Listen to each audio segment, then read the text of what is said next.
Please tell me that I can't, that I won't, that I fail, that I'll never make it out, yeah. Please tell me all the bad, never good. Fill my head full of every single doubt, yeah. Please say any negative thoughts. I pop off when I hear people say I cannot. I get off to the thought of proving everyone wrong. I won't stop to the top, so you better back off and get lost. I'ma stay loud, stay proud, never running out, never heading south. I'll be spreading out, call it word of mouth. Can't put me down, I'll be getting loud. You can have your doubts, not what I'm about. Have your cloud, it be raining now. I keep making sound, go another round. I'm legend bound, can't stop me now. You don't wanna fuck with me. A slow burn like a disease. Just tell me that I can and I'll show you things that you couldn't believe. Just tell me that I can. Just tell me that I can. Just tell me that I can. Just tell me that I can.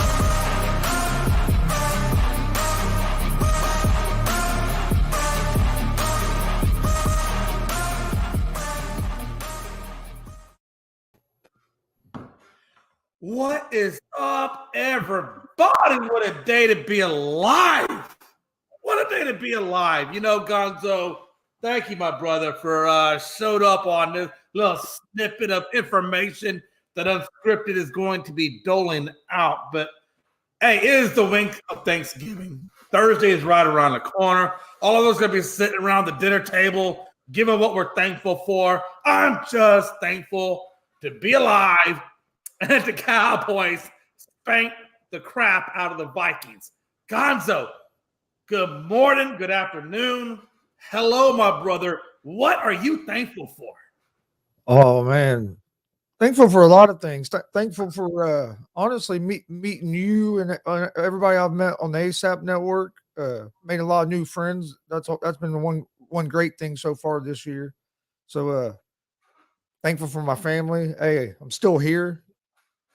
Amen. Yeah, you always got to be thankful. You never know when your last day is. And I turned 21 this weekend, so it's always a good.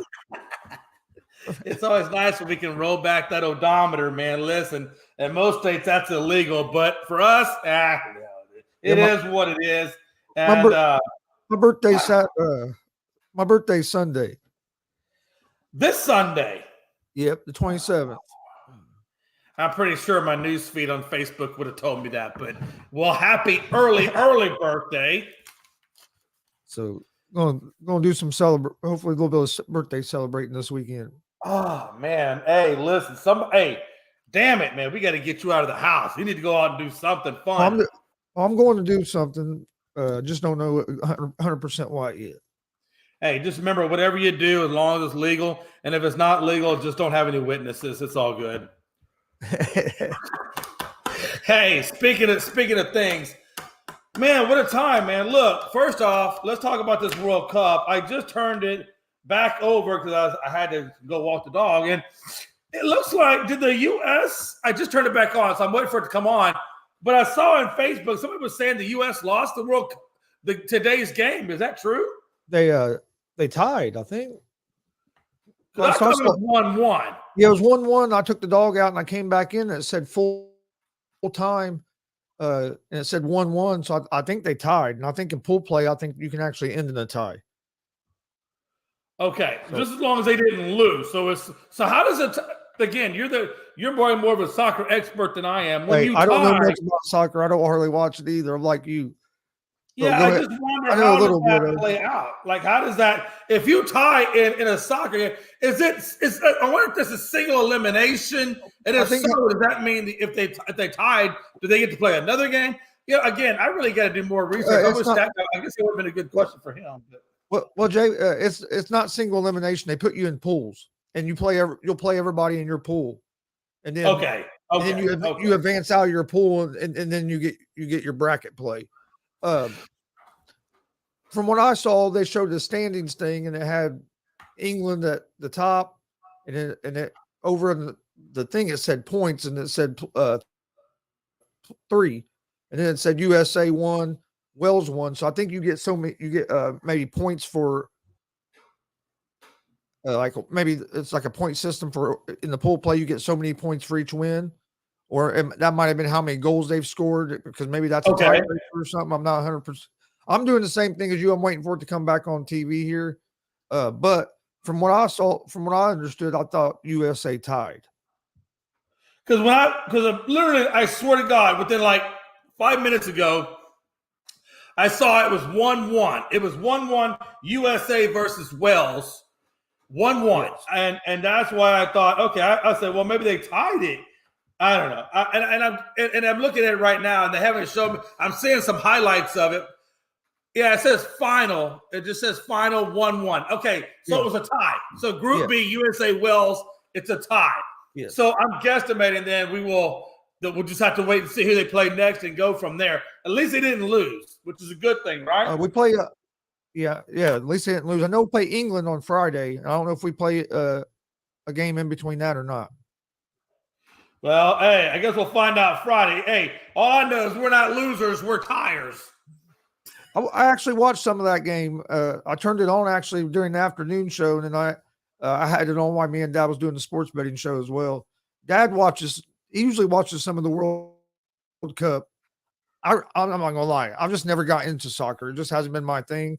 So I never watch it, but I told Stat Guy that I was going to try to watch some of this World Cup and see if I could get into it, because everybody says if you go to a live soccer game, you'll get into it.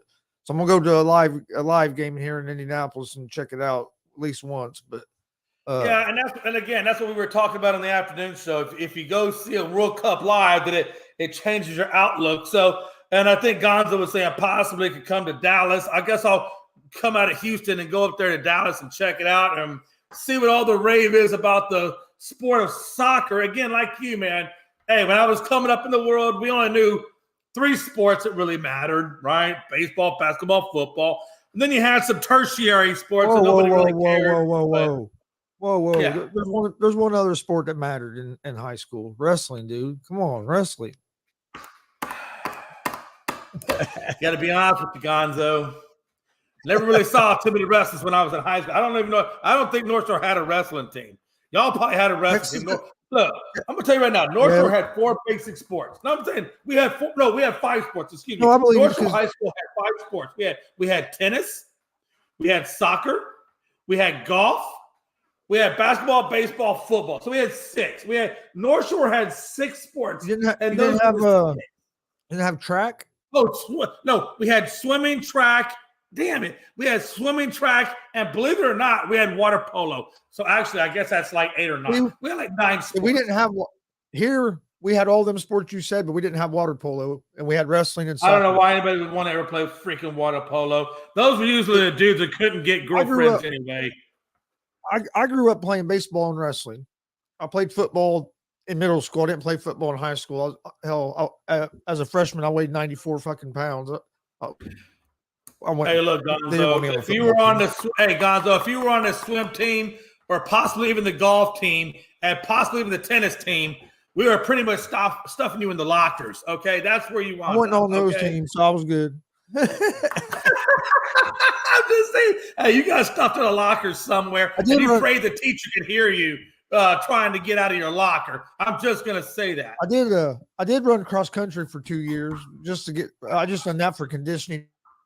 For wrestling, I will say this: the dudes that were getting stuffed in the lockers from tennis, they did join cross country only so they could be better runners to get away from us. I'm just gonna say, look, I don't know if you remember a movie called Dazed and Confused. Anybody remember Dazed and Confused? Hey, that's one of my favorite movies, dude. Hey, listen. Hey, I was Mr. O'Bannon, okay? I walked around with the paddle, and I was looking for the cross country / tennis / golf kid. And I was going to paddle them, okay? As a freshman, I was going to paddle them. That's how it was in the early 80s. But in 1980, 1981, okay, you can't do that anymore. They don't allow you to do that anymore. Now it's more, politically correct and friendly. My ringtone for about 2 or 3 years was all right. That was my ringtone. That was my ringtone for a long time. Hey, look. That's one of my favorite movies. Let's get into this real quick. We're going to start off. We just got a couple of topics. This is just a little mini show. Nothing crazy. The main show will be Tuesday at 7 Eastern and all. As we close out the show, I'll give you a brief hint of what you can expect. But we just got a couple of things on the docket today. We're going to talk Melvin Gordon getting fired. Where does Melvin Gordon wind up? Who's going to take a chance on Melvin Gordon at this point? Who should take a chance on Melvin Gordon at this point? That'll be number one. Number two, we're going to talk a little Tennessee football. Are they frauds or were they legit?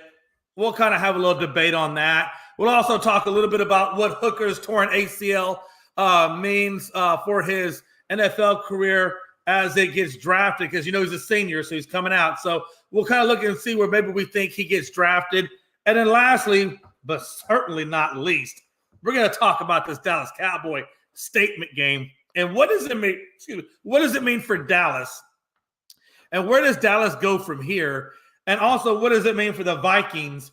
And how do they play out the rest of their season going from this point? So those are what we're going to focus on today, and then we'll get out, and then we'll get into the show on Tuesday and get a little bit more in depth on a lot of other things.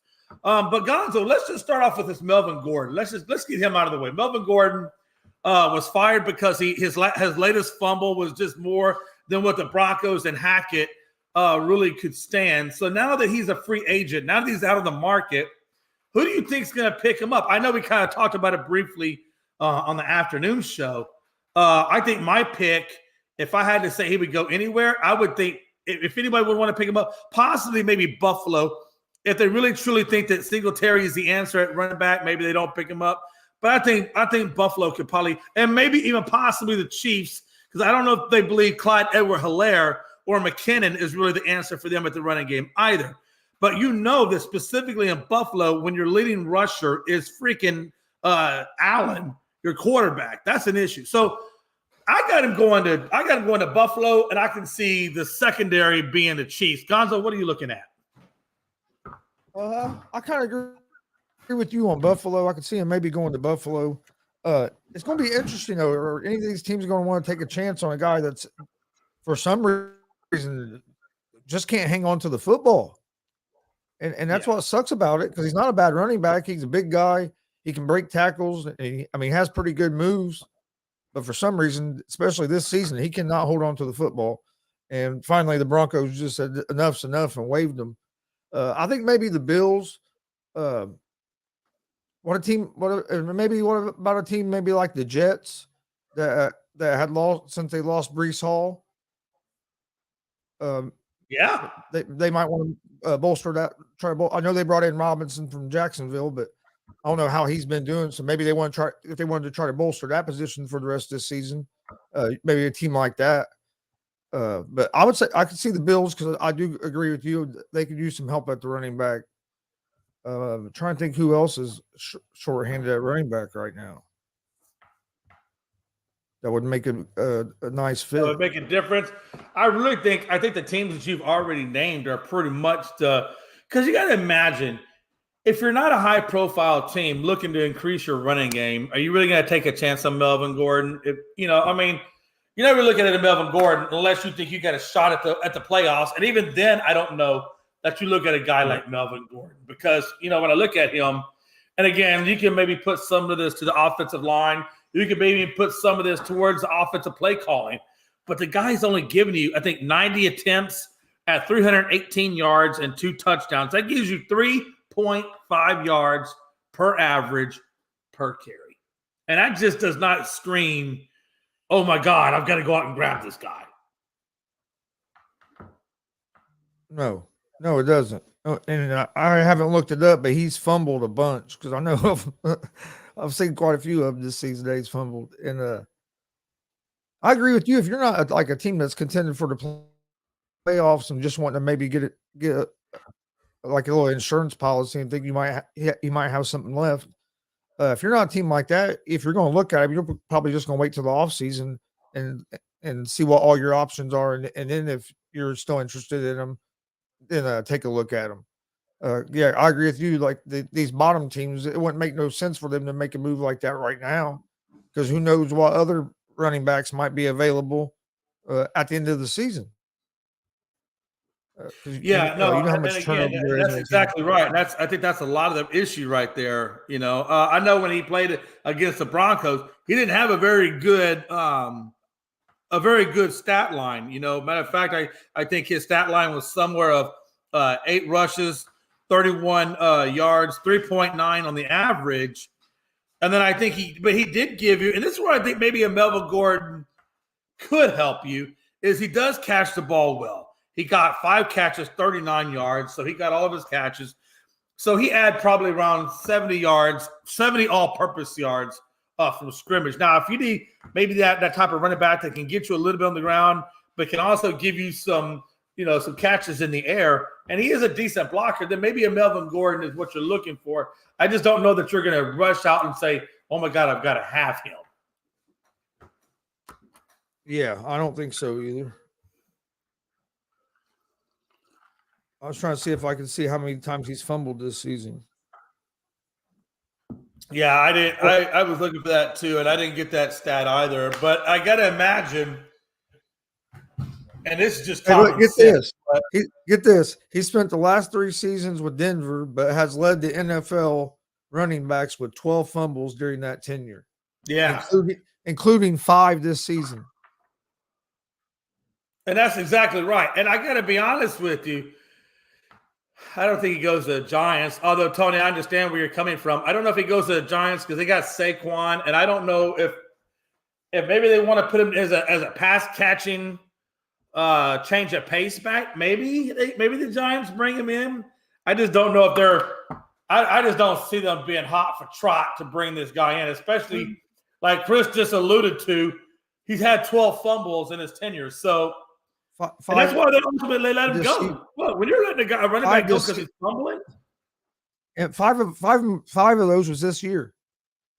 Exactly, and that's why they fired him, because when you got 5 fumbles on the year and really maybe a little over halfway through, that's almost damn near a fumble a game averaging. Yeah, I just don't see that happening. I don't see anybody really truly taking a shot at Melvin Gordon. But if they were, I think me and Gonzo, I think me and him would go with the most likely choice would probably be out there in Buffalo, just to kind of give another blocking tight end or blocking running back for Josh Allen. Yeah. Unless the Giants could get him cheap, they might get him as a backup in case Barkley was to get hurt. True, and I know Tony Gonzalez, I know Pops asked what the price was. I really don't know what the price that he's asking. Yeah. I got to be honest with you. If I'm an NFL team, I don't know if I go vet minimum, but I don't know if I go that much farther above vet minimum. No, that's what I'm saying. If you can get him for like vet minimum, I can see a team like the Giants maybe just because of the injury issue that Barkley has had in the past. But yeah, I think a lot of it depends on price as well. And you know what? For the first time, Damien says he's going to the X. You know what? I don't know if going to the XFL is a bad thing. I think sometimes you got to go to the XFL, especially if you have a history of not producing. Sometimes going to the XFL can give you a chance to recalibrate, refocus, and then showcase your talents, for the next possible assignment. So going to the XFL for him might not be a bad move. May not be a bad move. The XFL. Huh? I'm excited for the XFL. It's going to be interesting. I hope it goes better than the USFL. I was not exactly all that pleased with the USFL. I got to be honest with you. I don't think I watched a whole hell of a lot of it.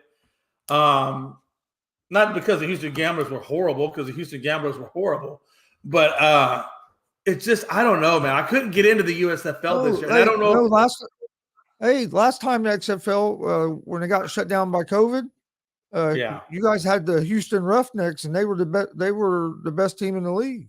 Yeah, that's what I'm saying. XFL. I was just saying, I was just looking at how terrible of a track record the USFL had. Oh, out there in Alabama, playing all their games in that one little stadium. I just felt like for me that was horrible. So I was just saying I fully expect to have a better experience, or hopefully have a better experience with the XFL. Yeah, well, the last XFL I was watching it every weekend, and then like I said, the COVID shut it down. If COVID wouldn't have shut it down, they'd still been going. They wouldn't have had that shut down because they were drawing 60,000 fans in St. Louis. Oh, absolutely. And again, I think having the XFL come to other cities, just makes it more exciting. When all of your games are played in freaking Alabama. Yeah. I just can't get into that because I can't go to the game. I can't rally around it.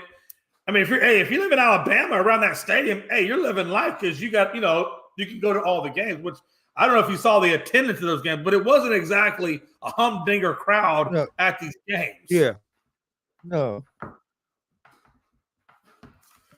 But no, let's switch over real quick. Let's talk a little Tennessee. I know we talked about this again on the afternoon show. We know Hooker clearly tore the ACL, but before he tore the ACL, he was doing a lot of good things.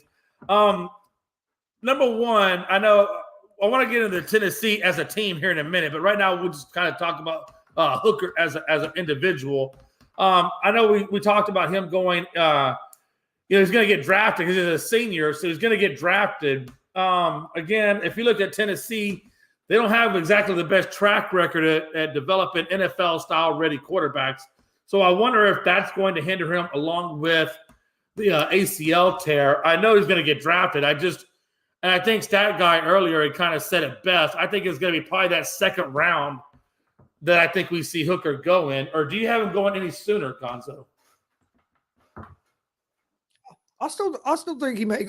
Excuse me. I still think he may go in the first round. I just don't think it'll be like top 10 like we were all expecting. I can see him going maybe around the 15 mark or a little after that. Right. I think a lot of us. Do you see a team? Let me ask you: do you see a team like Carolina taking a chance on him? Maybe a team like that, or in like, the first round if he's available, or like me and Dad talked a little bit, which I'm going to talk about later on our show. But or maybe even a team like the Colts, if you're picking in that 15 to 20 range and he's still there, I can see a team maybe like the Colts take him. You could use Matt Ryan for one more season. Let him learn under Matt Ryan. That's perfect. That's perfect for you guys. Yeah, that's perfect for the Colts because one, you already got Ryan that can hold down the forefront for another season while you allow Hooker to truly get back to form off that ACL. Yeah. So he can chill, he can rehab, he can get himself straight, he can look at the playbook, he can memorize the playbook. Hopefully you'll have a really good coordinator in by that point if you don't already have the guy you think there that can get him ready in the pro-style offense and really invest that time. And hopefully you guys will pick up a number one either via free agency or maybe even in that second or third round that can really help him, go forward. But given his athleticism and his ability to move around in the pocket, I mean, that really is or would be a really good dynamic for your Colts team, especially when you got a big, badass runner that Jamal Taylor behind him. Yeah, that's what I'm saying with Jonathan Taylor and then with him, if we got him. So I that's why I said I can see him going. Now, don't get me wrong, this cost him some money. This injury definitely cost him money because I do think he was going to be a top 10 pick. But now I see him going later. I think maybe 15 to 20 range. But I think if he's available, there's going to be a team that's going to take a chance on him. And that's a good thing it's not only a good thing for you, but it's a good thing for him too, because number one, like I said, it's going to give him an opportunity to sit behind a guy like Matt Ryan, probably pick Matt Ryan's NFL brain, his experiences, the pros, the cons, the lefts, the rights, get in there in the weight room, build himself up, get in with the wide receivers, build it all up, all without being under the gun or under the pressure of coming in right away and thinking you can just going to take over when you haven't really truly been in a pro-style offense. So I think it gives Hooker, if he was here with the Colts, an opportunity to mature as a quarterback before he even hits the field. And that athleticism that he has could just be phenomenal. And then like you, when you said Carolina, they could do that. They could keep – they can maybe – I was going to say they could keep Baker. You say, well, okay, we're going to keep Baker for one more year. And this guy gets recovered and we see if he's the guy. So I mean – and that's kind of what I was thinking too, because Carolina – if they just get the right coach under helm, they have a good running back in Foreman. We've seen him have good games. They've got DJ Moore. They've got a fairly good defense that has some good points on it. They can make that team into something if you had the right coach and the right quarterback and the right system. And I think a guy like Hooker, teamed up with a good quarterback or a good coach or offensive coordinator that understands his strengths and weaknesses and where to improve on and where to capitalize on a guy like Hooker. That Carolina team could be pretty damn nasty give a few years from now. And Dad said Baltimore here in the comments, and I can see Baltimore maybe doing that, especially if they're going to if they franchise tag Lamar Jackson. Oh, then what happens to Lamar Jackson's value if they say, "Hey, look, hey Lamar, it was nice knowing you. Have a nice life." Wow. And then Lamar been sitting all this time waiting for his next contract. Lamar better hope he don't get hurt. I don't care what anybody said. Lamar Jackson, brother, you better hope you don't get hurt, man, because you are really risking your livelihood right now. Quick, we're going to turn our attention a little bit over to this Tennessee. I've heard quite a few comments about Tennessee being frauds, and I got to be honest with you, I'm kind of going down that path right now and believing that. You know, Tennessee rose to the number one spot, getting that win over Alabama. Now you kind of look at Alabama, where Alabama is. I mean, nobody really fears Alabama this year. Why should they? Alabama hasn't proven themselves to be afraid of.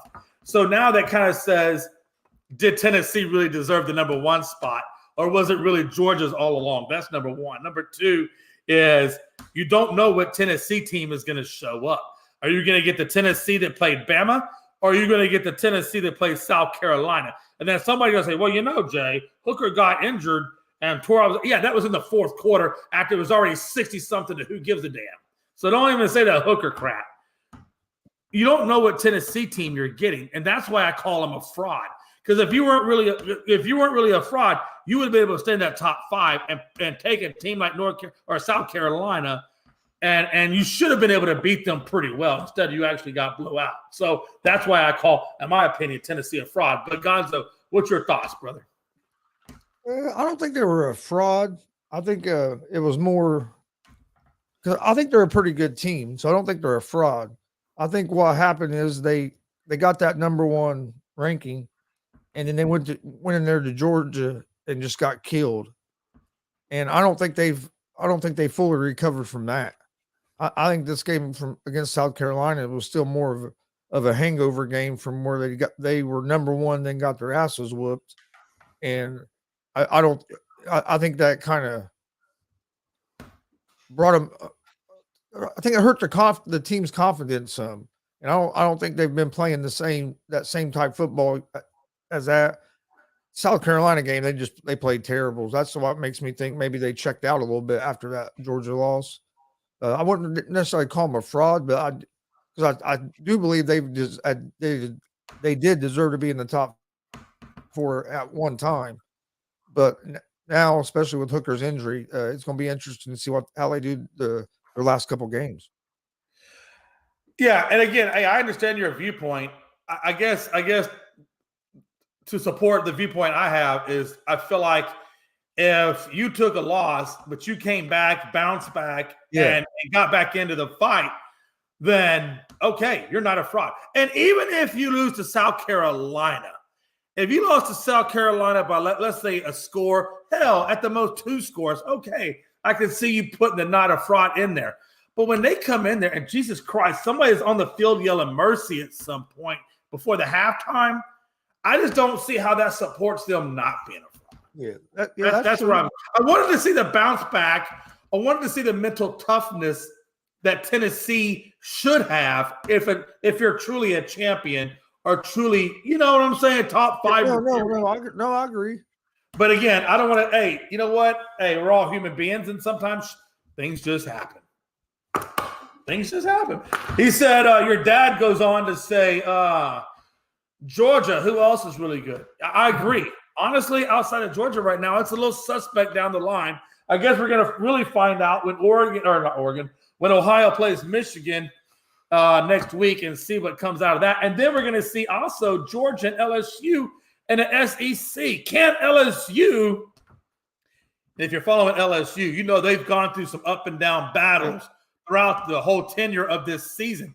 If they can beat Georgia, for the love of God, that would be, oh man, I can't even, I mean, that definitely would expose Georgia. But then we're thinking, damn, LSU was just battle tested and they're ready to go. If LSU beats Georgia, there's a chance that TCU will get kicked. Yeah, that they would get kicked out of the top 4. I think TCU would. Yeah, exactly. And and I hate to see that too because I feel like this is TCU's year. They had a hard fought game out there in Baylor. Even though Baylor's unranked, one thing you got to know about Texas is when Texas teams go at it, interstate rivalry, Oh yeah, it's always just a different instant level, a rivalry. different atmosphere, man. It's just crazy. Um, LSU is another. No, I'm not going to say that, Damien, because they're not a fraud. If they were a fraud, they wouldn't be sitting there like number 7 right now, given everything they've been through. So I don't believe that for 1 minute, but I can understand sort of where you're coming from. We're going to move into the last topic, and then we're going to get out of here for today, and then we're going to get on to the rest of the day and get ready for this 49ers and Cardinals game coming up in about 3 to 4 hours from now. The last thing I want to kind of talk to you about is this Dallas Cowboys. They did have a statement game against the Vikings at 40-3. I got to be honest with you, man. I never really understood. I mean, I knew that Micah Parsons is a generational kind of linebacker. I get that feeling from him in his rookie season, and then now you get this season, and he's already at 10 sacks, and I think he probably would have had a couple more. I mean, the guys, and at least I think he finishes out with 15, 16, maybe even 17 sacks before the damn season's over. Then we get into the playoffs. But when you look at a guy like Dallas's defense. And you got a guy like Lawrence Armstrong, and then you throw in a Micah Parsons, which that just between those 3 guys alone would get you, 5-6 sacks a night. And then you look at a guy like Trayvon Diggs, who is either going to get burnt or is going to come up with a phenomenal interception. It's kind of like we don't know, but at the same time, that Dallas defense is just playing at a really, really good level, and to the point so that I think. My question, Gonzo, is if OBJ, and we know that after the game was over with, OBJ came out with a cryptic tweet saying they went crazy today with a bunch of googly eyes, which kind of makes me tend to think, and he said he's going to have a decision after Thanksgiving. We know what the Cowboys just put down against the Vikes. He's going to come with a decision between the Giants and the Cowboys. Those are the supposed 2 teams he's narrowed it down to. Well, he ain't going to the damn Giants. They just freaking lost to the Lions. So he's going to go right there with the Cowboys. When he signs with the Cowboys, and I'd be surprised if that didn't happen, but if he signs with the Cowboys, Gonzo, what would be the perception now of the Cowboys with a guy like OBJ now on your receiving core? Or does it change? I don't think it changes the perception much because I've already said I've told you before I thought Dallas was a top 4 team in the NFC, so it really wouldn't change my perception much. It would help their offense. Don't get me wrong; it would help their offense because it could take some pressure off CD Lamb to have him out there because Gallup really hasn't been producing a whole lot for you guys. So I don't get me wrong; it'd help you guys, but I don't know if it changes the perception a lot because I've already thought Dallas was a good team and was a top 4 in the NFC. Yeah, Micah Parsons could very well probably should That's be. That's what I'm looking at right now. If he continues this trend right now, how do you not look at him like but that? He's a game wrecker, and I've been saying it. I know you heard me say it, Jay. I've been saying it all year. He's a game wrecker. I watched him earlier in the season. I didn't get to watch. I'm not gonna lie. I didn't watch another game yesterday because I was doing a wrestling show. Right. I've seen highlights and stuff, but I've watched the Cowboys play a couple times this year, and that dude, if you don't take care of him, he's going to wreck the game. So defenses are going to have to start keying on him more, and that's going to open up for your other guys on the defensive line. So I think the Cowboys are in a pretty good spot. I just think their offense sometimes gets. I don't know. Sometimes it looks real good, and other times it can't move the ball. It has to be a little more consistent. I think if that offense gets more consistent, they could be a dangerous team going into the playoffs. Let me ask you this: when it comes to Micah Parsons, we know a couple of things. He could play defensive end if he has to. He could play linebacker. I could almost see him playing safety if they really wanted to throw it back in the safety spot. Let me ask you this. When I look at Micah Parsons, in my mind, and I'm not saying by any means that he's Ray Lewis, but I see a young Ray Lewis in him. And what I mean by that is Ray Lewis was so good you didn't know where Ray was going to line up at in the defense. If he was going to be on the edge, is he going to be in the middle? Is he going to be playing back? You just didn't know. And a lot of times teams always would game plan specifically for Ray Lewis when it came to the Baltimore Ravens.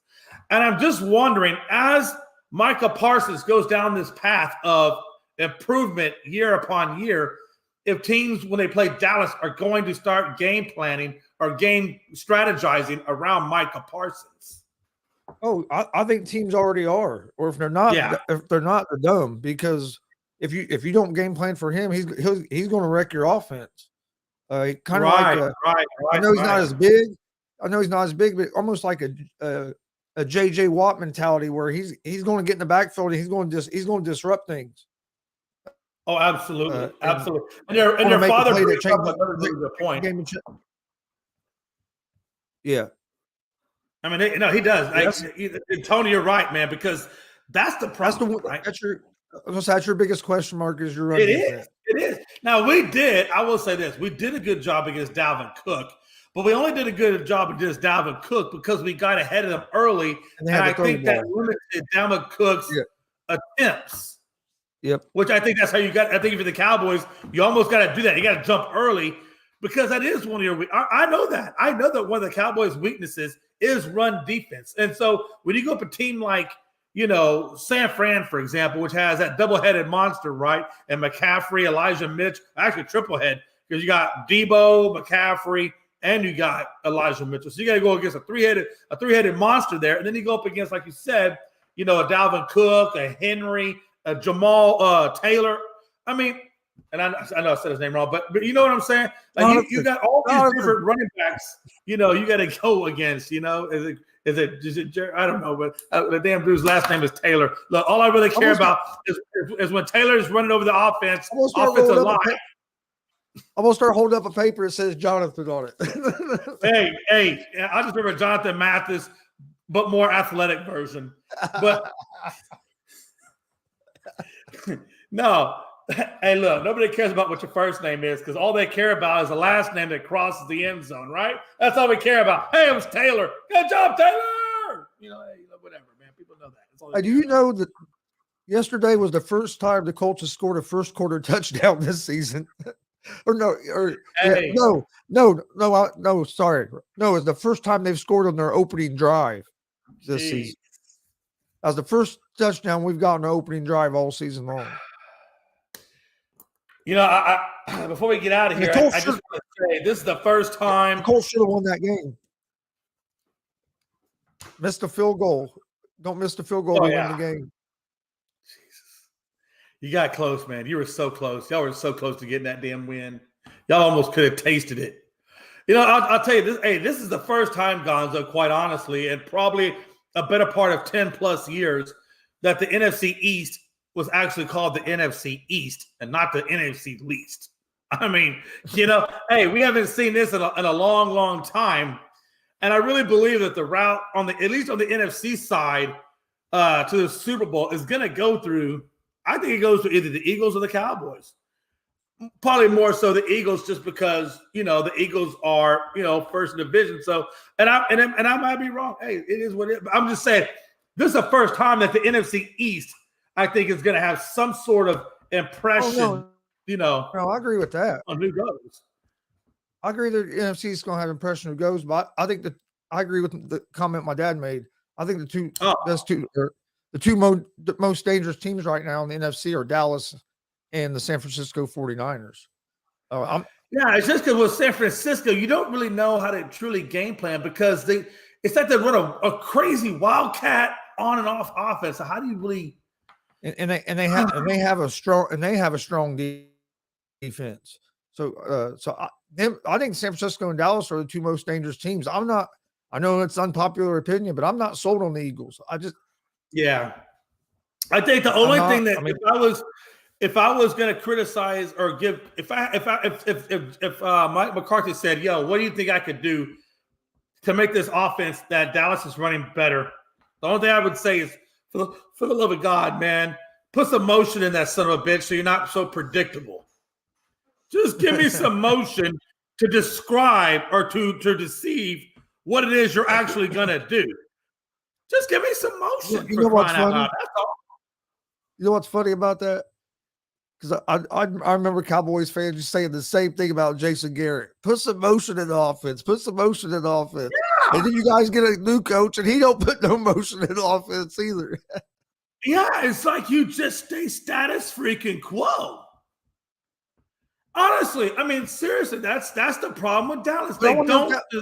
I wonder if is that on McCarthy or is that on Kellen Moore? Because it was like Well, that. I never really thought about that until you just said it now about Jason Garrett, and now I'm kind of thinking, is it really? Maybe it is Kellen Moore because he was the offensive coordinator back then as well. Well, I mean, think about it. If you're doing an experiment, what's the one thing that stayed the same? And it's Kellen Moore. And what changed? And it's the coaches. And what stayed the same? And it's the offense. Okay, maybe it's Kellen Moore. Maybe it's Kellen Moore. And if that's the case, then we need to get rid of Kellen Moore and McCarthy, and we need to bring in a whole new regime to guide this damn offense, if that's the case.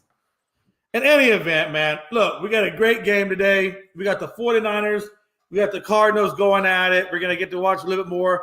Obviously, it won't be too great because we know Kyler Murray is not playing. But still, it gives us another chance to watch this San Francisco 49ers team go at it offensively to see what they're going to bring into the playoffs, which is always a good thing. Gonzo, before we get out of here, man, any final thoughts, my brother? I know you got your shows coming on today. Horseshoe Talk, I believe it is. Yeah, Horseshoe Talk at 6 o'clock, or Indianapolis Colts show. We'll talk about the Colts-Eagles game yesterday and Colts' big matchup on Monday Night Football next week against the Pittsburgh Steelers. And also, big football game tonight. I think the 49ers beat the Cardinals. Cardinals aren't going to have Kyler Murray as well, so I think it could be a low-scoring game, but I like the 49ers tonight. Yeah, absolutely. I'm going 49ers as well. Anytime you don't have Kyler Murray in there and you're bringing a pretty good 49ers team in, yeah, absolutely. Did you – okay, Tony, I don't understand the first part of your sentence. I don't speak Spanish. The motion Washington used on Philly. Did you the motion on – did I like that? I think it meant did you see – Oh, did you see the motion Washington used? No, I caught a small fragment of that game, actually. Yeah, Washington did a lot of motion in that game. They're moving guys all around. So maybe the Cowboys need to go grab Washington's offensive coordinator then. Just saying, Mike, you might want to talk to Washington and get their damn coordinator. All right, folks. Hey, man, it's been amazing. I appreciate everybody for tuning in to this mini snippet of Unscripted.